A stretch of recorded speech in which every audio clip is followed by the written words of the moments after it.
కాలపు యువత ఎక్కువగా మూడిటి విషయంలో ఎక్కువ సమయాన్ని గడుపుతారట. ఒకటి క్రికెట్ గురించి, 2 సినిమా రాజకీయాల గురించి, 3వది అన్నిటికంటే మించింది అమ్మా సెల్ ఫోన్ దగ్గర. ఇద్దరు కూర్చున్నారంటే, అరే విరాట్ కోహ్లీ గాడు కొట్టాడురా గాడు అంట.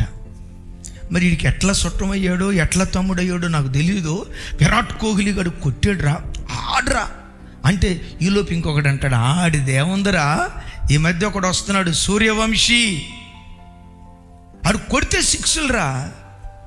వాళ్ళ గురించి మాట్లాడుకొని ఆ పోసుకోలు ముచ్చట్లు మాట్లాడుకొని నీ బ్రతుకును భ్రష్టుని చేసుకుంటున్నావుగా.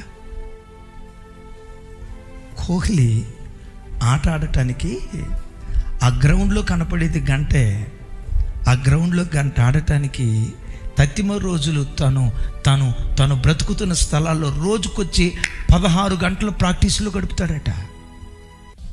అరే కోహ్లీ అంటున్నారు, ఎందుకు ఊరకనే అంటున్నారు? 16 గంటలు గడిపాడట.